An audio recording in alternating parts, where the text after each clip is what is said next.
रसूल आजम सल्लल्लाहु अलैहि वसल्लम के दीवानों, हर छुपी चीज की जांच होगी। और कुरान कहता इन्ना रब्बका लबिल मिरसाद। ऐ रसूल गिरामी वकार सल्लल्लाहु ताला अलैहि वसल्लम के दीवानों, याद रखो, जहां नेकी करने के एवज के अंदर अल्लाह बहुत इनाम अता फरमाता है, वहीं पर गुनाहों से बचने के एवज के अंदर भी अल्लाह बहुत इनाम अता फरमाता है। कुरान कहता इन तजतनिबू कबाइर मा तुनहौना अन्हु नुकफ्फिर अन्कुम सय्यिआतिकुम व नुदखिलकुम मुदखलन करीमा। अगर तुम गुनाह कबीरा से बचो तो अल्लाह उसे छोटे गुनाहों का कफारा बना देगा। और अल्लाह फरमाता है वनुदखिलकुम मुदखलन करीमा, और हम इज्जत वाले घर में तुमको दाखिल कर देंगे। गुनाह से बचो, गुनाह से बचो। बहुत ज्यादा इबादत गुजार बंदा बनना है तो हुजूर से पूछो या रसूल अल्लाह सल्लल्लाहु अलैहि वसल्लम, मैं लोगों में बहुत ज्यादा इबादत गुजार बंदा बनना चाहता हूं। तो सरकार फरमाते इत्तकिल महारिम तकुन आबदन नास। गुनाहों को छोड़ दे, लोगों में सबसे बड़ा इबादत गुजार बन जाएगा। छोड़ दो गुनाहों को, रिस्क की तंगी भी दूर हो जाएगी, बीमारियां भी दूर हो जाएंगी, परेशानियां भी दूर हो जाएंगी। इसलिए कि जब ये सारी चीजें तुम छोड़ोगे तो अल्लाह अज़्ज़ व जल्ल करम की नजर फरमाएगा। अल्लाहु अकबर।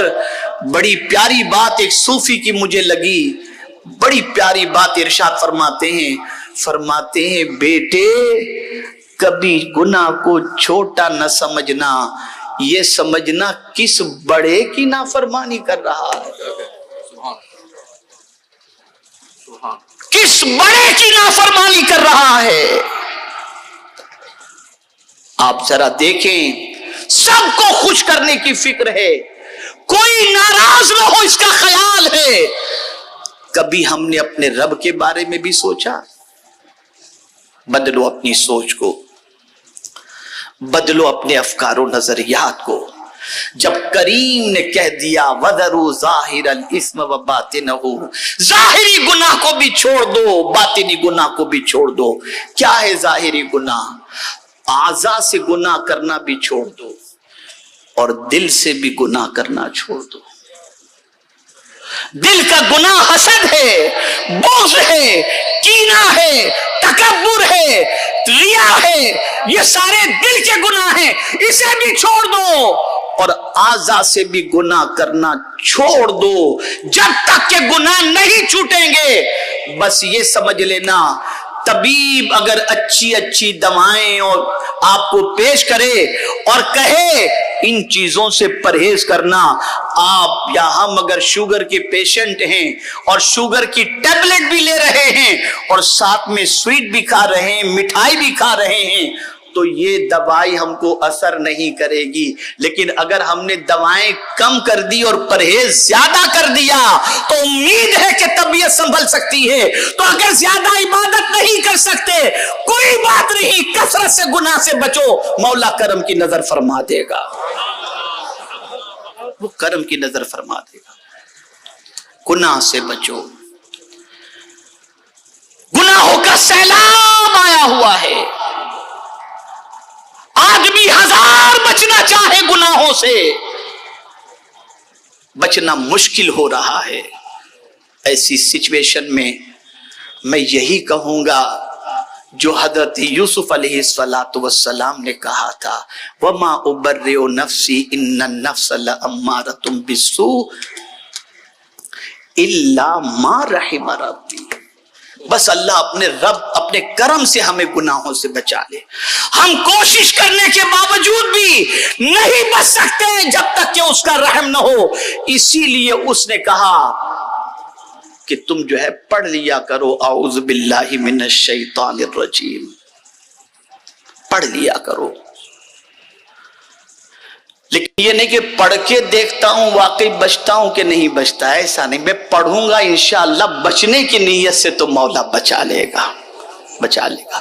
میرے پیارے آقا صلی اللہ تعالی علیہ وسلم کے پیارے دیوانوں، اب 5-6 چیزیں میں آپ کو بتاتا ہوں جو آپ کو کرنا. ابھی اب میں سمجھتا ہوں کہ جو گفتگو ہوئی سمجھ میں بات آ گئی ہوگی کہ اب گناہ چھوڑنا ہے، چھوڑنا ہے انشاءاللہ.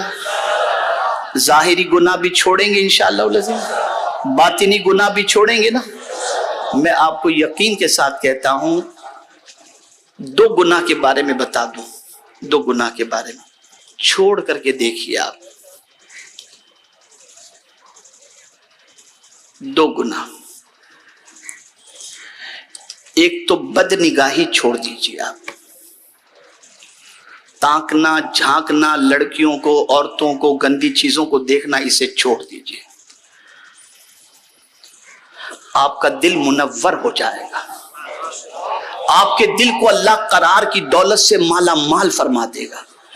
آپ کی زبان سے حکمت کے بول نکلنے شروع ہوں گے، آپ کا مزاج درست ہو جائے گا. اس لیے کہ یاد رکھیں، خیالات کو محفوظ رکھو، اعمال محفوظ ہو جائیں گے. اعمال کو محفوظ رکھو، کردار محفوظ ہو جائے گا. اور یاد رکھیں، اگر اپنا کردار صحیح ہو گیا تو پھر پہچان بھی اچھی ہو جائے گی انشاءاللہ. یہ خیالات ہی ہیں، جہاں دیکھا خیالات بگڑے.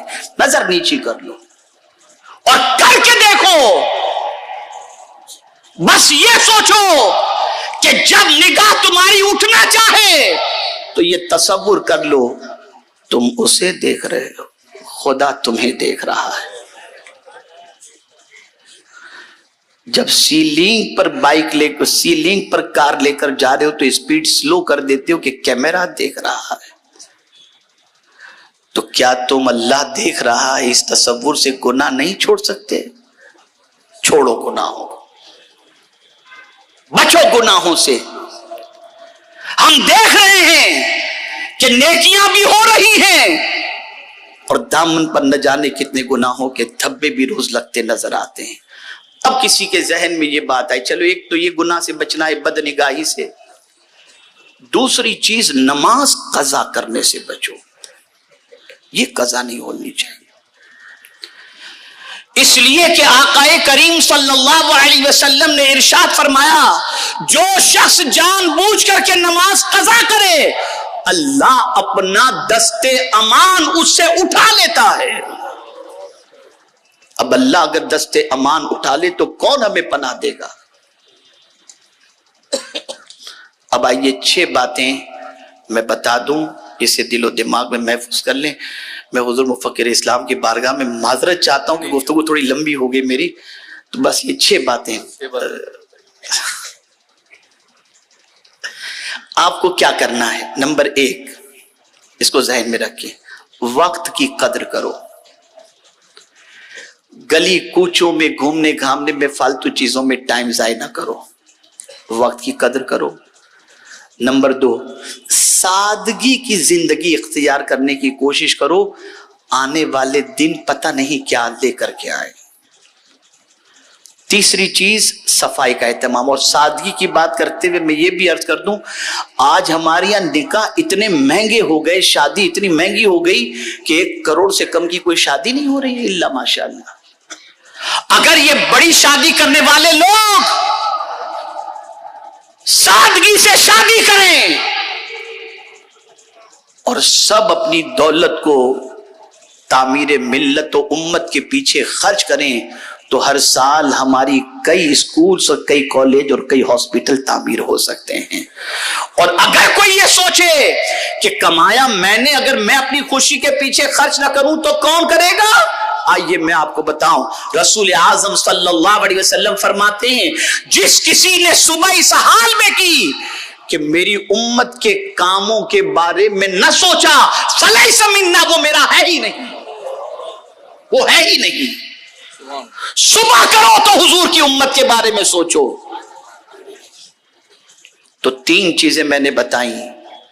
چوتھی چیز، علم دین اور علم دنیا दोनों के पीछे मेहनत करो। इश्क इलाही, इश्क रिसालत माब सल्लल्लाहु अलैहि वसल्लम और इश्क कुरान मुकद्दस के अंदर अपनी जिंदगी गुजारो। और छठी चीज, इबादत के सिलसिले में सुस्ती नहीं, चुस्ती का मुजाहिरा करो। मैं आज इज्तिमा में आने से पहले मेरी वालिदा माजिदा के यहां फातिहा पढ़ने की गरज से हाजिर हुआ, तो वालिदा की कब्र के करीब में एक कब्र और उसके बाद की एक कब्र के सामने एक शख्स बैठा हुआ था, जिसे देखकर मुझे काफी अफसोस हुआ। दाढ़ी भी थी, लेकिन मुझे लग रहा है कि वो ड्रग्स का कारोबार करता था। बहुत मुरझाया हुआ चेहरा और ऐसी सब चीजें जो ड्रगी लोग करते हैं वही कर रहा था। मेरे जहन में एक बात आई और वहां से आने के बाद मैंने मस्जिद से शूरा के जिम्मेदारों को अपने पास बुलाया और मैंने सोचा कि आज ये ऐलान में कर दूं। इस वक्त इस इज्तिमा के अंदर बहुत सारे ऐसे नौजवान हैं जिनके चेहरे पे दाढ़ी भी नहीं, सर पर अमामा भी नहीं, जो बयान भी नहीं कर सकते, नात भी नहीं पढ़ सकते, तबलीग भी नहीं कर सकते, लेकिन अंदर से कुदरत ने इंसान होने की हैसियत से कुछ न कुछ जज्बा जरूर रखा है कि हमें कुछ इंसानों के लिए करना चाहिए। मैं ऐसे नौजवानों को आज दावत देता हूं, आओ आओ हम सब मिलकर मुआशरे में बसने वाले किसी भी मजहब के इंसान को, नौजवान को ड्रग्स या शराब में देखें तो उसकी काउंसलिंग करने की कोशिश करें और उसे इस लानत से निकालने की कोशिश करें। इस सिलसिले में जो भी नौजवान हमारा साथ देना चाहता हो, वो टीम उम्मीद का स्टॉल जो लगा हुआ है वहां पर हमारे नौजवान बैठे हुए हैं, वहां पर जाकर के नाम दर्ज करवाएं। प्लान बनने के बाद इंशाअल्लाह अज़ीम हम निकलेंगे और गली कूचों में पड़े हुए उन बेचारे लोगों की जिंदगी को एक अच्छी जिंदगी में तब्दील करने की कोशिश करेंगे इंशाअल्लाह। एक और चीज, उम्मत मुस्लिमा को अल्लाह अज़्ज़ व जल्ल ने क़यादत का ताज भी अता फरमाया, लेकिन आज हम क़यादत से महरूम हो गए। बस ये आखिरी जुमला अर्ज़ करके गुफ्तगू खत्म करता हूं। याद रखो, आज कहीं भी हम लीडर क्यों नजर नहीं आते, आज कहीं भी हम रहनुमा की हैसियत से क्यों नजर नहीं आते। सुन लो, अच्छी तरीके से सुन लो, जो रीडर होता है वही लीडर होता है। हमने पढ़ना छोड़ दिया, इसलिए लीडर बन नहीं सकते। मैं आपको बताऊं, एयरपोर्ट पर चले जाइए, जितने भी बुक शॉप हैं वहां से किताबें खरीदने वाला शायद कोई मुसलमान आपको मिले। दूसरी कौमें किताबें खरीदती हैं, पढ़ती हैं और आज क़यादत कर रही हैं, और हमारी कौम के नौजवान रात भर गलियों के अंदर गाली गलौज, बीड़ी सिगरेट तंबाकू खाना पीना, बस इसी में है। बहरहाल कैसे भी है वो हमारे हैं। आओ हम सब मिलकर इनको तरक्की के रास्ते पर ले जाने की कोशिश करें। अल्लाह हम सब पर करम की नजर फरमाए। और आखिर में ये कहते हुए गुफ्तगू खत्म करता हूं, काम वो ले लीजिए तुमको जो राजी करे, काम वो ले लीजिए तुमको जो राजी करे, ठीक हो ना में रजा, तुम पे करोड़ों दुरूद।